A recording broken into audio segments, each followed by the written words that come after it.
I'm Sandy Carger, and my husband has frontotemporal dementia. My name is Jamie Arking, and my father has frontotemporal dementia. My name is Diane Fayon.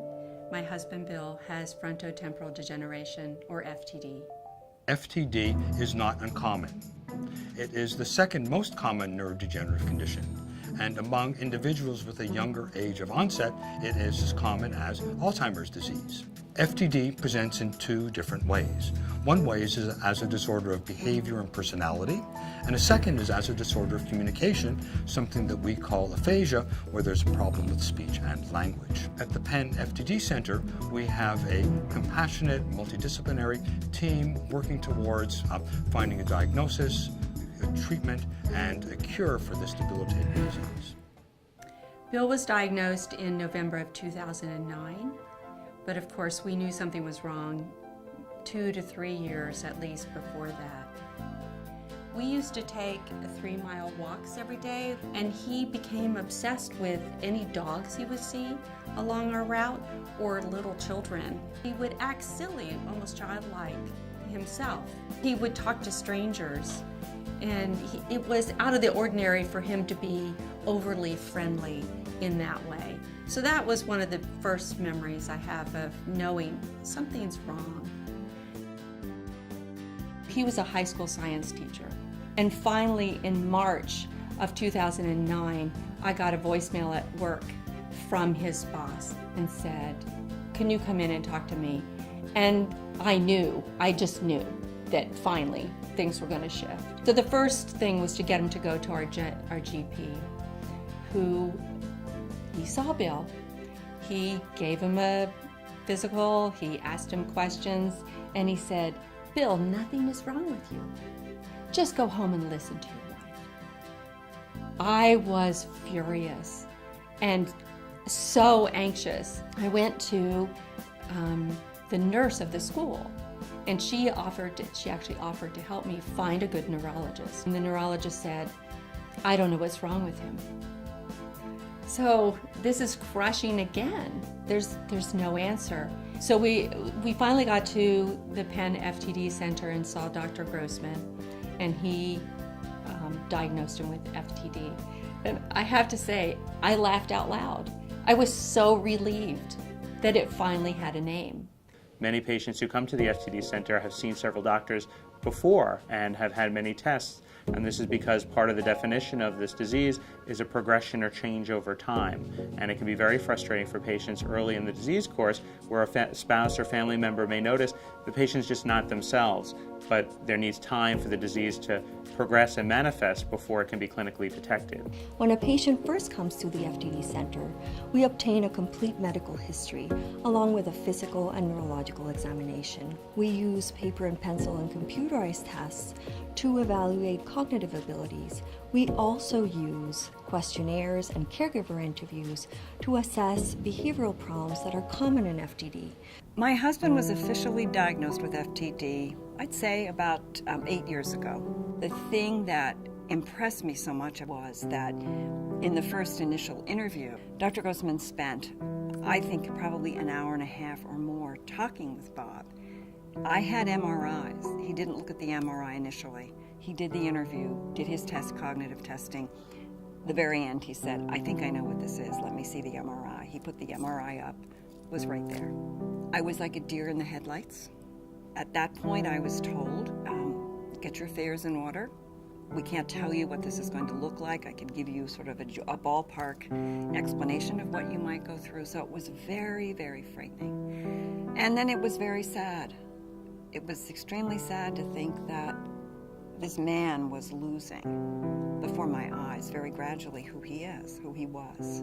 I think as I look back, I keep cycling through those feelings. They're never resolved. I'll get to a point and I'll think, oh, I'm through the grief process. Or I'm through being frightened. I'm finished with that. I'm going to move on now. I've accepted it.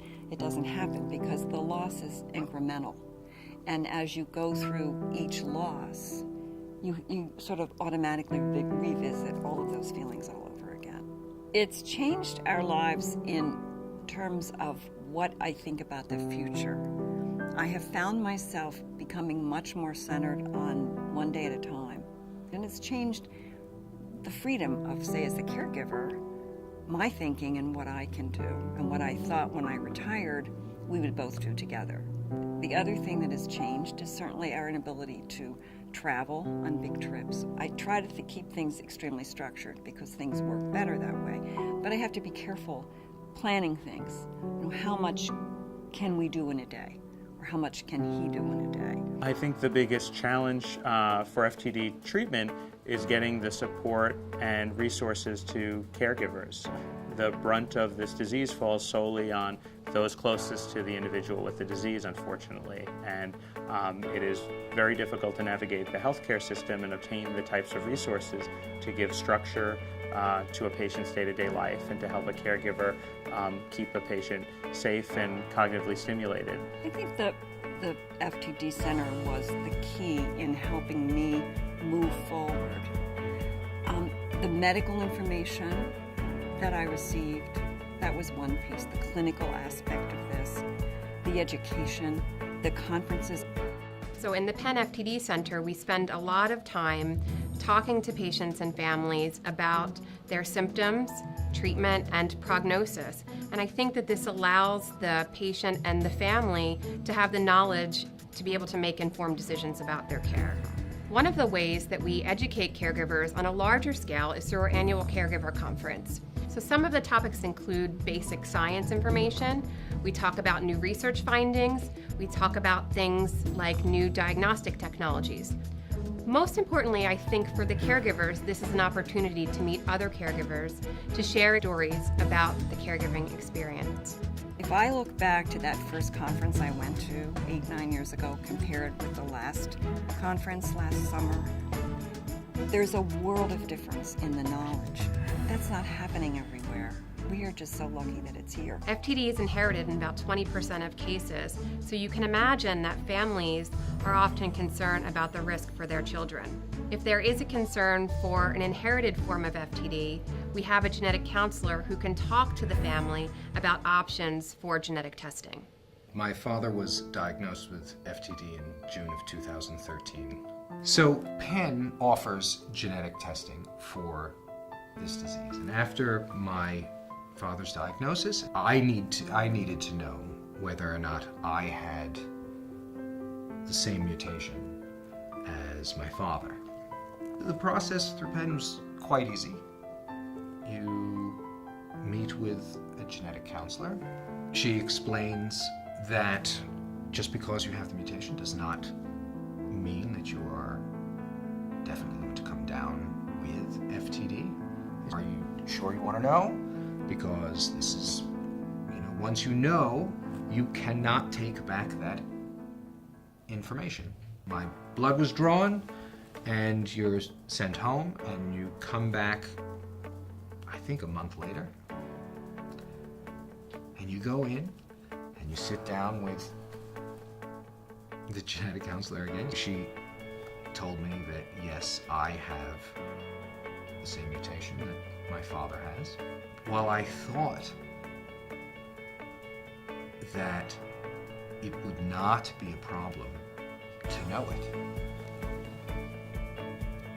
it was one of the most difficult things for me to hear. I've now known about this for quite some time and have made peace with the fact that it's there. If it does happen, there's nothing I can do about it. I know that Penn is working on and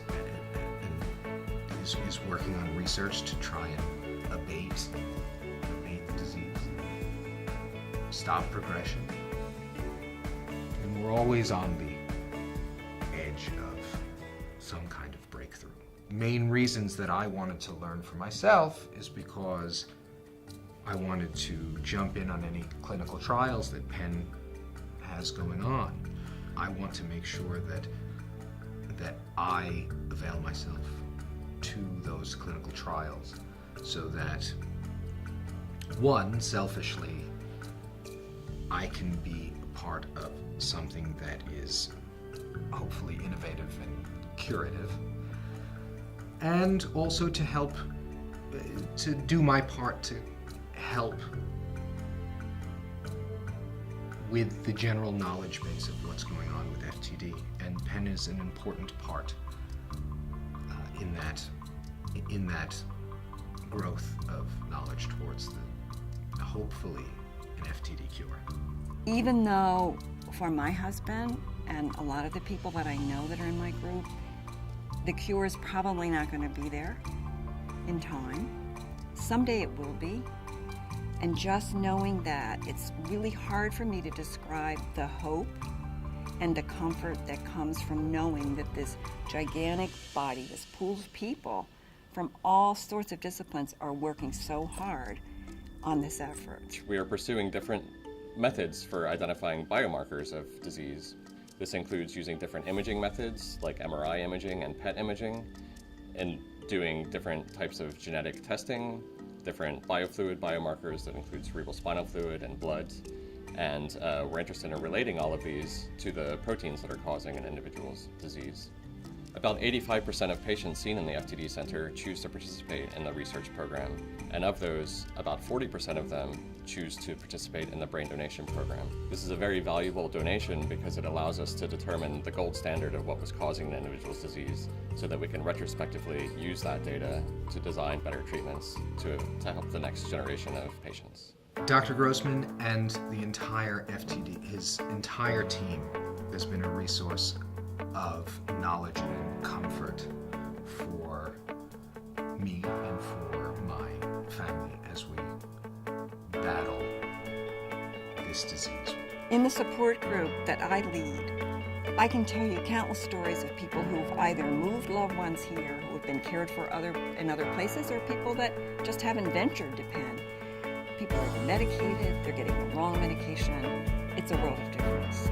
The staff at the FTD Center are so kind and understanding and helpful.